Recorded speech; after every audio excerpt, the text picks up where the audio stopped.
Bobi berpotensi tumbangkan petahana di Sumut. Tensi panas debat kedua Pilgub Sumatera Utara di Hotel Santika Diandra Medan, Rabu 6 November malam, merembet hingga keluar ruangan. Seusai-usai, wajah Edi Rahmayadi, Cagup Sumut nomor 2 dari PDIP, terkena lemparan botol air mineral saat hendak menuju mobilnya. Rival Edi, Bobi Nasution, juga merasakan ketegangan malam itu. Saat hendak meninggalkan lokasi debat, mobil Bobi Nasution dilempari batu oleh kelompok yang tak dikenal. Kericuhan di debat malam itu tak terhindarkan. Suasana memanas. Pendukung masing-masing paslon meneriakkan yel-yel dengan nada menyinggung program dan kinerja satu sama lain. Tak hanya pendukung, Bobi dan Edi pun tak segan saling serang dalam debat. Edi beberapa kali menyinggung penggunaan private jet oleh Bobi saat jadi wali kota Medan hingga persoalan KKN alias korupsi, kolusi, dan nepotisme. Edi bahkan terang-terangan menyenggol Bobi lewat isu Blok Medan. Blok Medan adalah istilah yang muncul dalam pusaran korupsi izin tambang di Maluku Utara.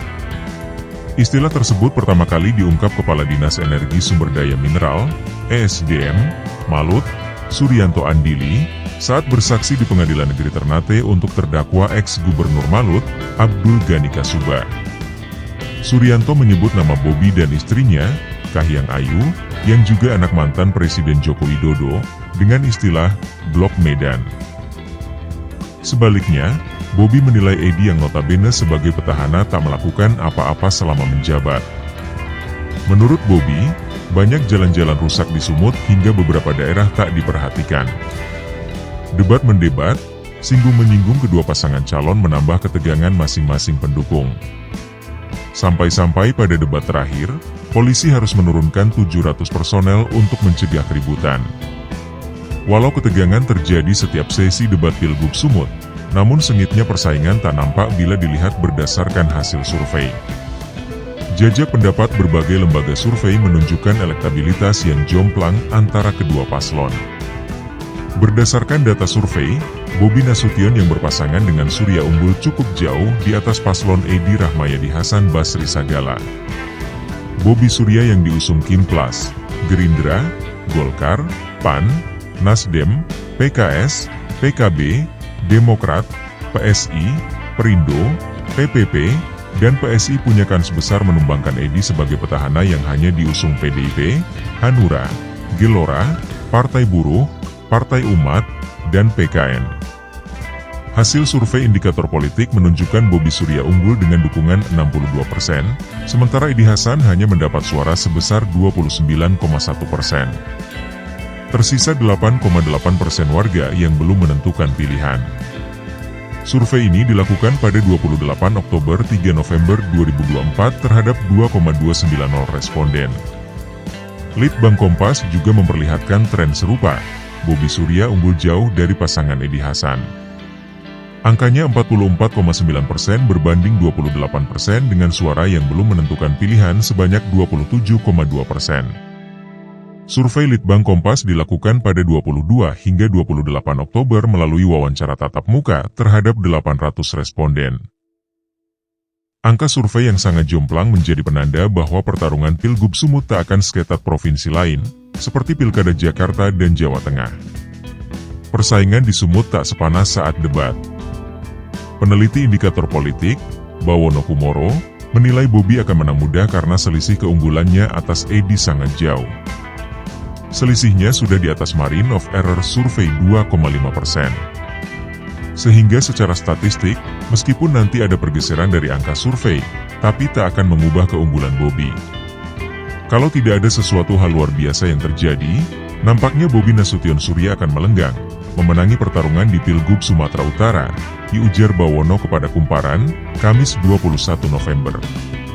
Keunggulan popularitas Bobi meningkat karena sisi lain kepuasan publik terhadap Edi Rahmayadi sebagai petahana tidak cukup ngangkat.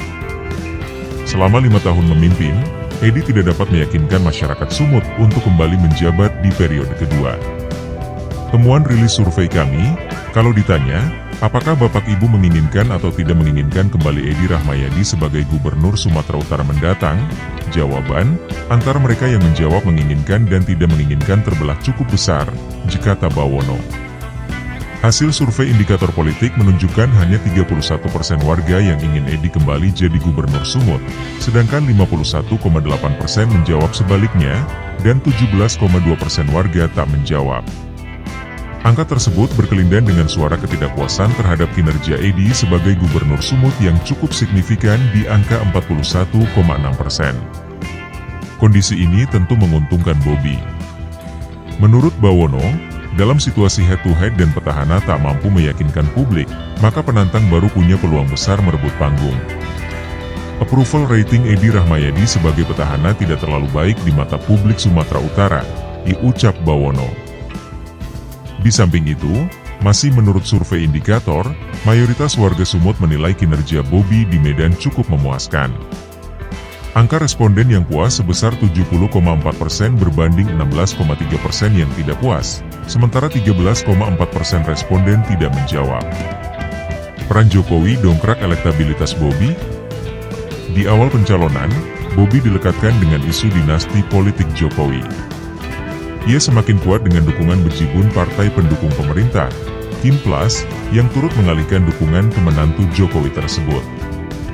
Namun, Pilgub Sumut sesungguhnya bukan hanya pertarungan head-to-head PDIP melawan Kimplas, tapi juga berhadapan dengan kekuatan maupun pengaruh Jokowi. Bawono menyebut, pengaruh Jokowi merupakan salah satu faktor yang mengangkat elektabilitas Bobi. Terlebih, citra Jokowi di akhir pemerintahannya, khususnya di Sumut masih sangat tinggi.